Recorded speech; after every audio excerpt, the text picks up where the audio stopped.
Students, आप सभी का स्वागत है अपने YouTube channel we education point में। तो आज हम आप सभी के बीच लेकर आ चुके हैं क्लास 10th का जो है मोस्ट वीवीआई लॉन्ग क्वेश्चन आप सभी के बीच लेकर आ चुके हैं।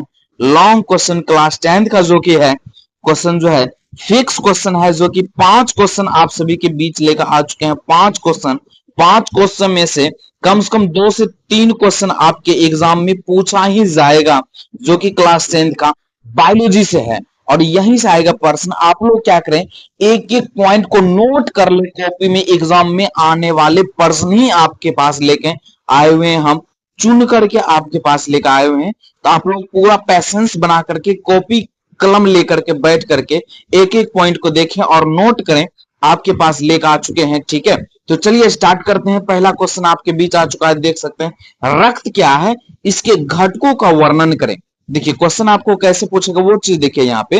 रक्त क्या है, इसके घटकों का वर्णन करना है, ठीक है। जो कि 2014 में 2017 के एग्जाम में पूछा गया है, ठीक है। देखिए सबसे पहले रक्त क्या है, इनके बारे में हम जानेंगे। रक्त एक प्रकार का तरल संयोजी उत्तक है। क्या है, रक्त एक प्रकार का तरल संयोजी उत्तक है जिनका रंग लाल हीमोग्लोबिन के कारण होता है। रक्त का जो लाल जो होना किसके कारण होता है, हीमोग्लोबिन के कारण होता है। रक्त का पीएच मान 7.4 होता है। रक्त का पीएच मान कितना होता है, 7.4 होता है। अर्थात इसकी प्रकृति क्षारीय होती है। इसकी प्रकृति क्या होती है, क्षारीय होती है।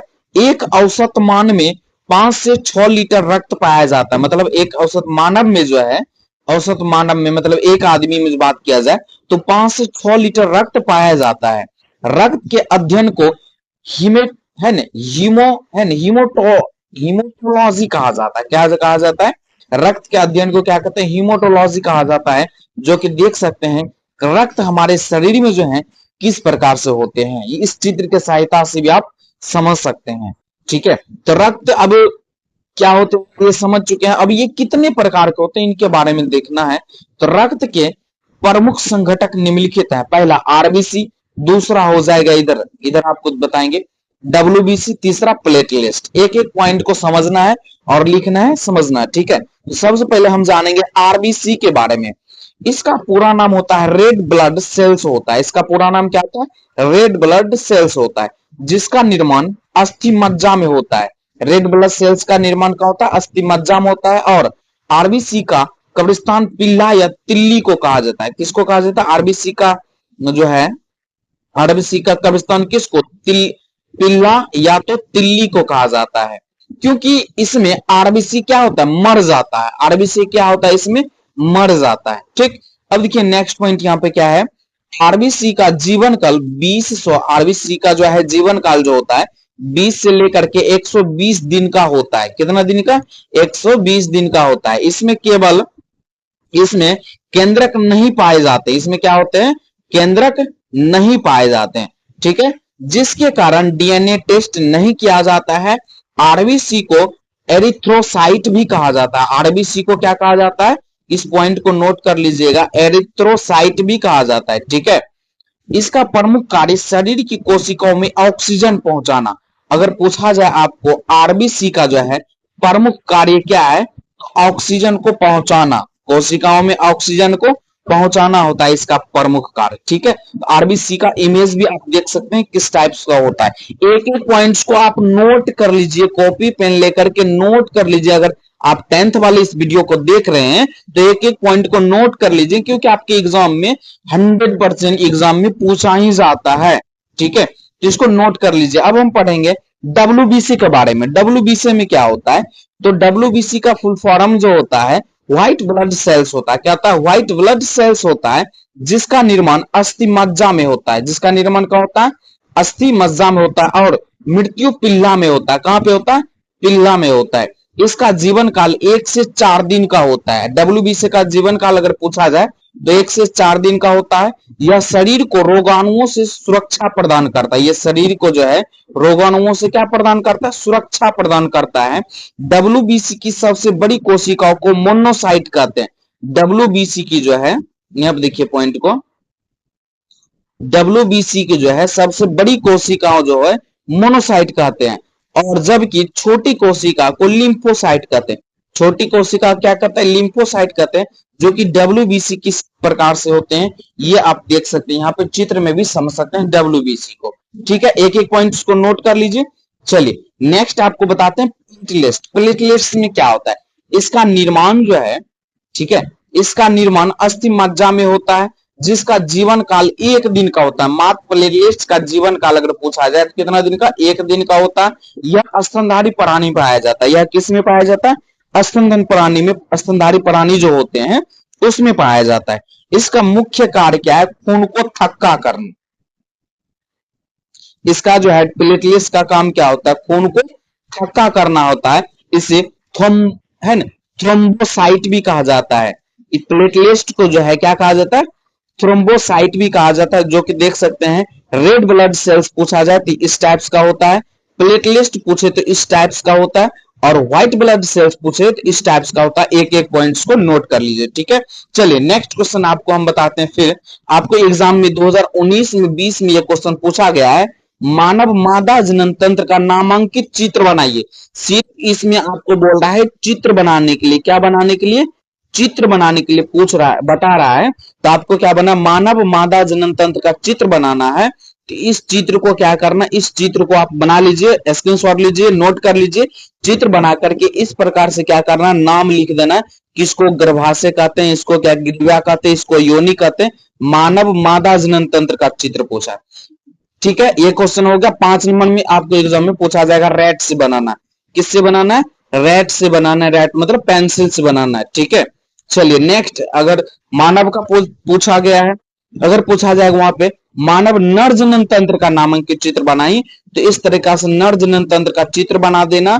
शुक्रवाहिका किसको कहते हैं, प्रोस्टेट ग्रंथि किसको कहते हैं, मूत्र मार्ग किसको कहते हैं, अधिवेशन, शीशन, वृषण हो गया, अंडकोश थैली हो गया, स्तंभ तक हो गया, वीर्य पुटिका हो गया, मूत्रवाहिनी हो गया। मतलब किसको क्या चीज कहते हैं, इस तरीका से क्या करना, नामांकित चित्र बना। वर्णन करने के लिए बोलेगा इसका एक एक भाग को वर्णन करना, लेकिन यहाँ पर सिर्फ क्या बताया जा रहा है, नामांकित चित्र बनावे। तो सिर्फ आपको चित्र बनाना है। 5 नंबर आपको यहां से मिल जाएगा।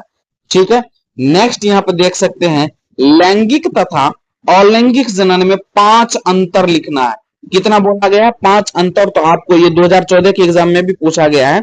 5 अंतर को क्या करना है, आपको लिखना है। तो चलिए हम समझते हैं अंतर में। अलैंगिक जनन में क्या होता है, देखिए इसमें शुक्राणु भाग नहीं लेता। अलैंगिक जनन में शुक्राणु भाग नहीं लेता है, इसमें शुक्राणु भाग लेता है। लैंगिक जनन में शुक्राणु भाग लेता है। ठीक है, इसमें अंडाणु भाग नहीं लेता है। जब शुक्राणु भाग नहीं लेगा तो क्या अंडाणु लेगा, नहीं भाग लेगा। इसमें अंडाणु भाग लेता है। ठीक है, इसमें निषेचन की क्रिया नहीं होती है, इसमें निषेचन की क्रिया होती है। पूरा इजी लेकर आए हुए हैं आपके पास। ठीक है, पूरा इजी जिसको कहते हैं, जिसको आसान तरीका हम कहते हैं, वो चीज आपके पास एक एक पॉइंट को नोट कीजिए।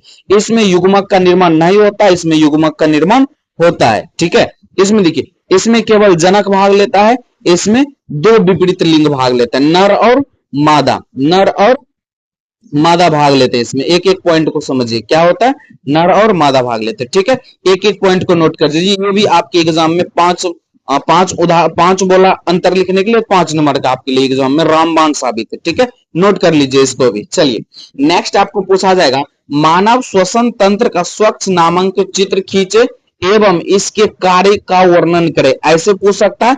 दूसरे तरीका से क्वेश्चन पूछेगा, मनुष्य में श्वसन प्रक्रिया का वर्णन करना है। तो आपको इसका चित्र बना देना है, जो यहाँ पे दिया गया है। इसी प्रकार से आपको क्या करना है, चित्र बना देना है। चित्र बनाने के बाद पेंसिल से बनाना चित्र आपको। ठीक है, जो कि देख सकते हैं पेंसिल से बनाना है। ठीक है, 2019 में 2023 में भी ये क्वेश्चन पूछा गया। ठीक है, इस तरीका से बनाना आपको। अब पढ़ते हैं हम इसका कार्य के बारे में, क्या कार्य है।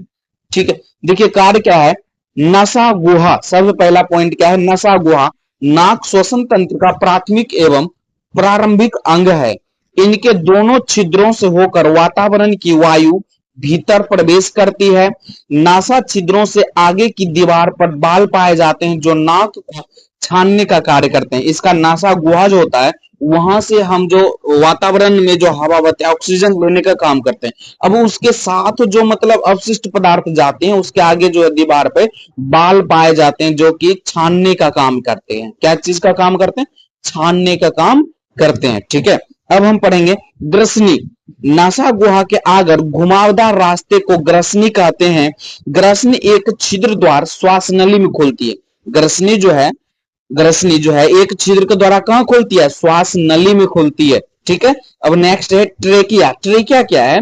यह एक लंबी चौड़ी बनी हुई नलिका होती है। क्या होती है? एक लंबी चौड़ी बनी हुई नलिका होती है जो ग्रसनी के आगे भाग में स्थित होती है।